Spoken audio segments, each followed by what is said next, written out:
At the end of the Qing dynasty, the political landscape had shifted dramatically. The Qing Empire was forced to confront multiple invasions by Western powers. But in such troubled times, heroes always rise. Among those who mastered martial arts to defend their nation was a fierce warrior named Suzan, a disciple under Lord Bylak. At that time, Lord Bylak had unfortunately fallen into enemy hands. Suzan, risking everything, led his brothers through a deep ravine into enemy territory. They hid beneath a hanging bridge, but one of their comrades slipped, drawing the enemy's attention. A burning torch was dropped, exposing their position. Suzan and his warriors immediately charged forward, swiftly taking down the gate guards. Their strikes were so fast and precise that the enemies didn't even have a chance to raise an alarm. The team advanced deeper into the enemy base, reaching the place where Lord Bylak was being held. A key figure in the Qing dynasty, Lord Bylak was a prize catch for the enemy, who rejoiced at his capture.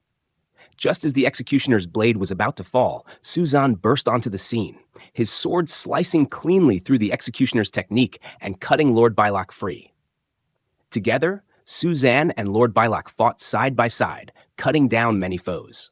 Suzan then assigned half of the men to escort Lord Bylak to safety, while he, along with Marshal Qingfeng and General Yuan Li, stayed behind to delay the enemy. Suzan faced off against the enemy warlord, a giant of a man with the strength of an ox, wielding a massive, razor-sharp blade like a slab of stone. Battling him took a toll on Suzan, who also had to fend off lesser enemies that attacked from the flanks. Yet, he fought with unwavering resolve, protecting his comrades throughout the clash. When Suzan finally defeated the warlord and hurled him into the abyss, he immediately ordered General Yuan Li to escort Lord Bylak back to camp. Lord Bylak, burning with worry for Suzan's safety, commanded Yuan Li to return and rescue him at all costs.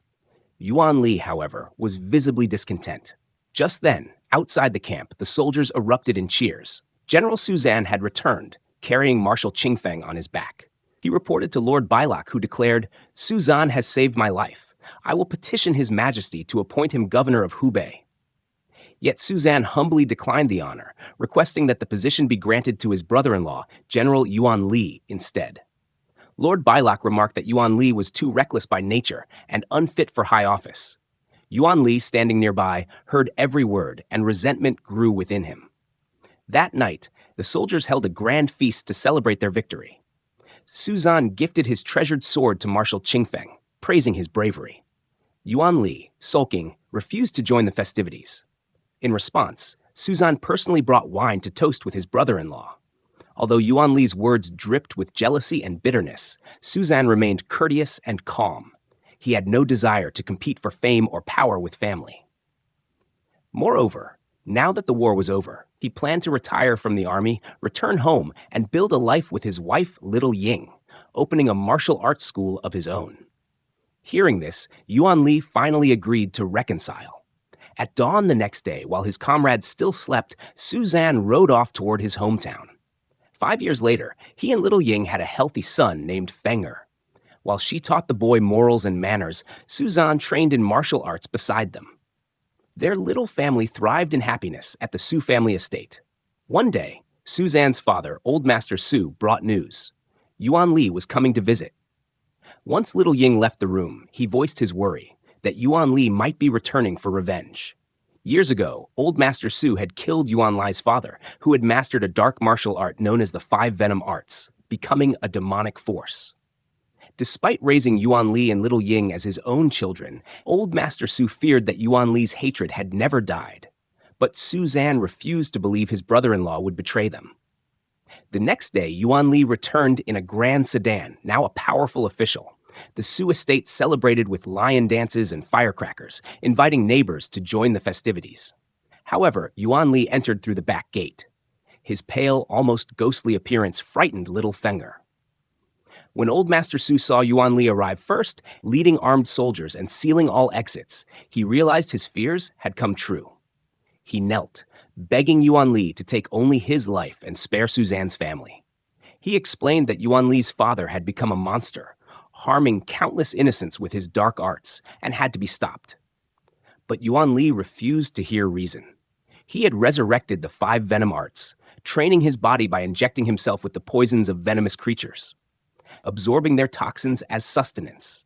With his power complete, Yuan Li returned to the Su estate and murdered the man who had raised him. Old Master Su, aged and frail, was no match for the younger warrior. Before long, his head was taken, and Yuan Li strode out unopposed. Little Ying could only weep, unable to stop her brother. Meanwhile, the steward rushed to inform Suzanne.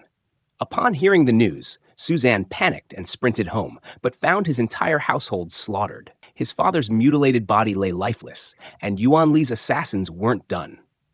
Had Suzanne not reacted quickly, dodging their flying daggers, his body would have been riddled with holes. Instead, he caught a dagger mid-air and hurled it back at his attacker. She leapt aside, and their duel spilled from the house into the courtyard. But she wasn't alone. Another ninja sprang forth. The two were the Iron Twins, Yuan Li's most trusted assassins.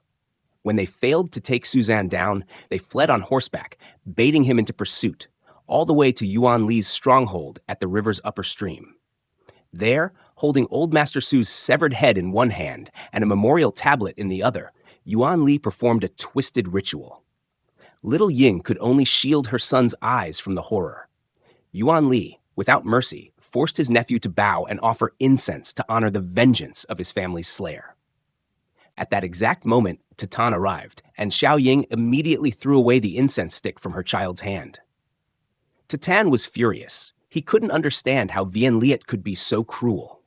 Though he bore the title of a martial artist, he had no sense of honor or righteousness, even sewing the golden armor into his own flesh.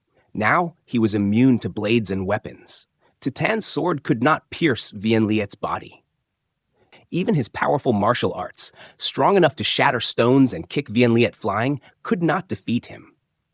Vian Liet activated his inner energy, and both his palms turned pitch black like a scorched pot bottom. It was the venom from his evil 5 venoms technique. If he could scratch flesh, the poison would seep into the bloodstream and destroy internal energy. Titan couldn't allow himself to fall into the torrent. He still needed to save his wife and child, and he had not yet fulfilled his father's dying wish. But after only a few exchanges, the poison began to act. His arm was severely damaged. Vian Liet wanted to eliminate him completely, but the second daughter risked her life to protect her father. Seeing this, Vian Liet spared Totan, but threw him into the river instead, leaving his fate to the heavens. Xiao Ying jumped in after him. The current was fierce. Vian Liet's subordinates dared not jump in to save her. Furious, Vian Liet slaughtered all of them. By chance, a floating log kept the couple alive. Titan fell into a coma, and Xiao Ying tied him to the wood, dragging him to find help. Not far away, a hermit master lived on the mountain, picking herbs from cliffs. Exhausted, Xiao Ying slipped and lost her grip, causing her husband to fall. At the last moment, the hermit appeared, stepping on the rope to catch Totan and save his life. Xiao Ying passed out from exhaustion. When Totan woke up, his life had been saved by Master Jidu. The poison remained, but thanks to his deep internal energy, he was safe for now. They were on Mount Beito, a quiet, remote place where only Jidu lived, so the couple was welcome to stay as long as they liked. But Totan's tendons had been severed. His arm was temporarily crippled. If he trained diligently, he might regain normal strength. But how could an ordinary man defeat Vian Liet and rescue Feng Ni? Even lifting a bowl of rice was now a struggle for Totan. Once a powerful warrior, he was now no better than a cripple. The blow crushed him.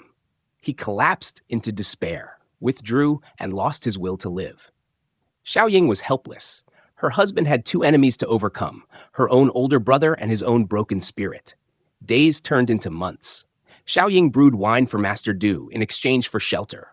Meanwhile, Totan sank into drunken stupors, wasting his days through spring, summer, and fall. He drowned his sorrow in wine, using intoxication to forget his loss. Feng Ni grew older by a year.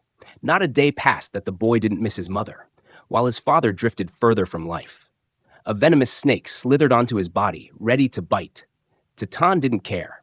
Xiao Ying burst in, panicked, and threw it out. She feared snakes more than anything, but what terrified her most was her husband giving up. She was the last hope of the Tapa family and always waited for him to recover. Gradually, Titan recognized her sacrifices. He picked himself up. I am Totan. I am not a cripple. He began climbing the mountain again from where he had once fallen. It was grueling and discouraging, but if he didn't start with small steps, he would never reach the summit. After long, painful effort, strength returned to his fingers, and his joints became more agile. He smashed water jars and snapped tree branches, excitedly returning home to show his wife, who was drenched in sweat from brewing wine. Her sweat mixed with the rice, creating fragrant, delicious liquor. During a particularly intense training session, Tatan encountered two strange masters. One had brilliant light footwork, gliding on the ground. He carried the other, who stood lightly as a feather. They lured Tatan to the base of 10,000 Buddha Cliff, a place no mortal could easily enter. One master was dressed in white, the other in black. Realizing they were extraordinary, Tatan immediately begged to become their disciple. The old man in black stood on his head, forming a tree pose, and said, "If you want to be our disciple, you must defeat the martial god. But with your current strength, you'll die." Tatan did not shrink in fear. Instead, his fighting spirit ignited. The martial god was faster and stronger. But in terms of spirit, the martial artist and the warrior monk were equals. The martial god spared his life and let him return to heal. But Tutan's resolve burned once more. Only the weak die in their homes. "I am a warrior. I belong on the battlefield. I am my family's hope." From then on, Tutan returned daily to 10,000 Buddha Cliff to spar with the martial god. At first, he couldn't even wield the iron staff the martial god gave him. He could barely dodge blows as powerful as Mount Tai. He couldn't counterattack, but with repetition, he improved. The old man watched as Totan made steady progress. His attacks became swifter, his techniques stronger. He even returned home without injuries. Everything seemed to be improving, until that night when Master Du took his pulse and noticed something was wrong. After Totan went to rest, she quietly told Xiaoying that her husband's pulse was erratic, his heart energy blazing, and his eyes red, symptoms of someone going into qi deviation. Xiaoying didn't believe it. She told Master Du about the two masters training her husband. But Du was deeply unsettled. In all her years collecting herbs across Mount Beitou, she had never seen such masters before. Although she trusted her husband, Xiaoying couldn't help but let her thoughts run wild. So she decided to secretly follow him to the place he called 10,000 Buddha Cliff. When she arrived, the scene was horrifying. Her husband was practicing alone, spinning wildly in the empty wilderness, hurting himself. But in Toussaint's mind, he was battling a martial god, even close to victory. When Toussaint returned, Xiaoying tried to wake him from his delusion. It was all a world he had created to escape reality. Toussaint believed it was just his wife not trusting him due to stress. Their son was still waiting to be rescued, trapped in a dark place. Every day, he drew pictures of his mother and recited the poem she taught him to greet visitors. Xiaoying was already exhausted from this life, yet her husband remained trapped in fantasy. He kept returning to the so-called 10,000 Buddha Cliff to fight a so-called martial god. But this time, Toussaint actually defeated the martial god. His martial skills had reached their peak, and he had regained his confidence. Toussaint asked the old man, "My wife says you're all figments of my imagination. Is that true?" "Who you are or who I am doesn't matter. What matters is you're now ready to go save your son," the old man replied. Toussaint struck down the illusion. It turned out he hadn't created the fantasy to escape, but to train against stronger foes. Those two masters were nothing more than his martial prowess and confidence personified. When he returned home and saw a letter from his wife saying she had gone to rescue their son, Toussaint set off for the capital at once. Soldiers couldn't stop his horse's charge. Inside, mother and son reunited. Xiaoying wanted to kill the demon Yuan Li, but against him, she was no match. He was no longer the brother she once knew. When he saw Toussaint break in, he grinned like a starving beast seeing prey, eager to devour. Toussaint defeated all of Yuan Li's guards. The Twin Daggers duo was no longer a threat to him. Seeing his wife and son deep inside the fortress, Toussaint's fighting spirit surged. Yuan Li, realizing the Twin Daggers couldn't hold out, ordered his men to separate Xiaoying from her son. Little Feng had to stay by his side. As for Xiaoying's younger sister, Yuan Li cruelly ordered his men to take her into the forest and bury her alive. Before being dragged away, Xiaoying made Feng promise, "No matter what, stay by your father's side. Blood must not be separated. Feng couldn't save his mother, but he screamed, "I promise!" After burying Xiao Ying's sister, the soldiers returned to report. Yuan Li, saying nothing, slaughtered them all, ensuring no one knew the burial site. Outside, rain poured heavily. Toussaint had just defeated the twin daggers. Next up was the demon Yuan Li himself. Toussaint snapped the chains binding his son and immediately resumed battle. By now, Toussaint's martial arts had reached another level. He gave Yuan Li no chance to strike. Toussaint saw Yuan Li as nothing more than a black-clawed kitten, easy to kick aside. One stomp sent Yuan Li sprawling. Furious, Yuan Li unleashed all his techniques, but they only smashed furniture, not Toussaint. Yuan Li took repeated hits to the face. Desperate, he activated his final move, equipping the black dragon armor to fight. But Toussaint smashed a vase into his face and dragged him into the demon well, where venomous creatures were kept. Toussaint fought Yuan Li while dodging snake fangs. Yuan Li leapt from above, trying to knock Toussaint down, but he clung on tight. Though the narrow space gave Yuan Li a tactical edge, he still couldn't defeat Toussaint. This proved of Miles. Toussaint's strength had surpassed him. They climbed out of the well, but Yuan Li's armor was too strong to break barehanded. The black gold armor made Toussaint furious. He grabbed a chain, wrapped it into a fist, and blocked all of Yuan Li's venomous strikes. Yuan Li hadn't expected Toussaint to return this powerful. If he had known, he would never have wished for it. Toussaint gave him no chance to regret, pouring all his might into his fists. He ripped the armor off piece by piece, forcing Yuan Li to pay for every crime he'd committed. Little Feng begged Toussaint not to kill his uncle, but Toussaint still delivered the final blow to Yuan Li's neck, ending the man who killed his father and stole his family. Then Feng burst into tears, saying, "If Uncle Yuan dies, no one will know where Mother is buried." Shocked, Toussaint dashed into the forest to find her. Father and son waded through the rain, shouting Xiao Ying's name. Underground, Xiao Ying was running out of breath, her head throbbing painfully. She fought to stay conscious. Rainwater helped Toussaint locate the grave. But underground, Xiao Ying could hold on no longer. When Toussaint finally pulled her out, she had already died in his arms. Mainland China entered a new era, but heroes like Toussaint were left behind. He became a madman, drinking every day. His son had to tie a rope around him and lead him to beg for food. Chinese martial artists were being recruited to fight in Western arenas, battling massive foreign fighters. All they got in return were a few coins. Now a martial arts instructor, Ma Qingfeng signed up for the arena to fight for justice. When he saw his former brother Toussaint, he couldn't even recognize the disheveled man, only giving Feng some coins for food. Toussaint followed the scent of wine to a tavern. He drank without paying and caused a huge ruckus. Madame Vajano was helpless and had to call the boss. Suddenly, a drunken master appeared. The aroma of his wine made Toussaint drool.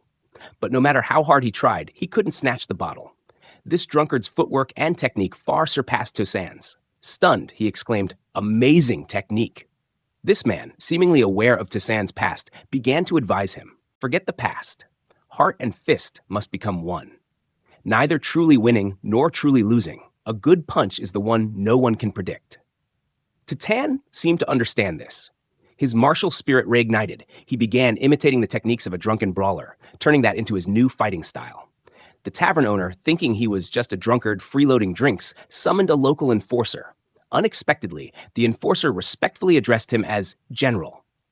And Ma Qingfeng followed the man and his son back to their shabby dwelling. Toussaint recognized the once mighty Ma Dian, but he refused to reclaim his precious sword, having lost all the courage of his former days.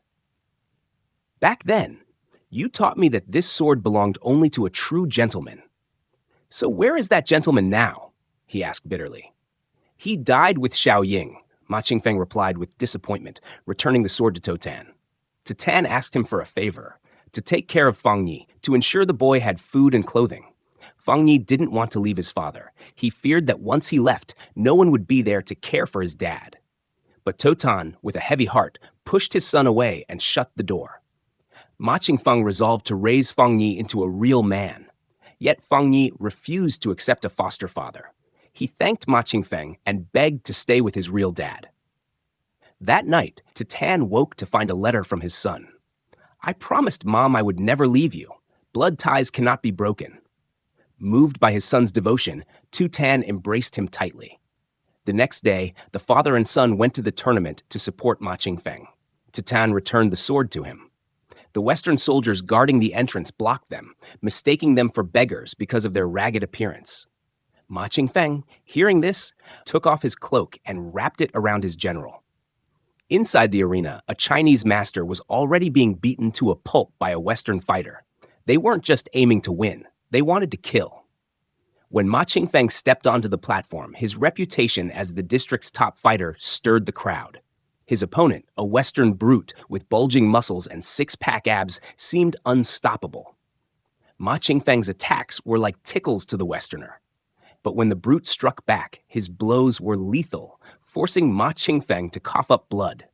As the fighter prepared to end it, Fang Ni, fearing for his father figure, rushed onto the stage and bit the foreigner's thigh. Enraged, the fighter lifted the boy, ready to strike. Hearing his son's cry, Tan sobered up instantly. He sprang onto the platform, delivering a precise strike to the fighter's temple, making his eyes flare red. Both Fang Ni and Ma Qingfeng were proud of Tan. The crowd buzzed in awe, eager to know who this hidden master was. 2 more hulking Western fighters replaced the fallen one, but Tan floored them both, kicking like steel and dodging unpredictably with drunken sway, overwhelming them with raw power. The Westerners resorted to weapons. Tan still took them on. Even when 3 more ganged up and injured him seriously, he didn't falter. He wasn't just fighting for himself anymore. He fought for the honor of mainland China against foreign oppression. Each sip of wine fueled a wilder, more furious rhythm. This madness wasn't chaos. It was righteous fury against brutal outsiders. When all their fighters had fallen to a beggar, a desperate old man injected their champion with a powerful stimulant. The man jumped up, strength maxed out. He slammed Tan down headfirst. Dizzy and dazed, Tan could only hear his son crying. Using the boy's voice as guidance, he leapt onto the champion's shoulders and hammered blows into his skull. The man fell backward, pulling Tan down with him. Both crashed to the ground. The Western champion died on the spot. Tan, however, fell unconscious. In his dreamlike state, he saw Xiaoying again. She had never truly left him. She had always been there, watching over father and son. Tan slowly opened his eyes. Fang Ni burst into tears of joy. His father was still alive. Tan had become the new champion. The entire arena cheered for the Chinese hero. Fang Ni, full of pride, told everyone, "That's my father." From that day forward, Tan took his son to the grasslands. There, they trained together, relying on each other to live. That's the end of the movie. If you enjoyed it, give us a like and don't forget to subscribe to our channel for more awesome reviews.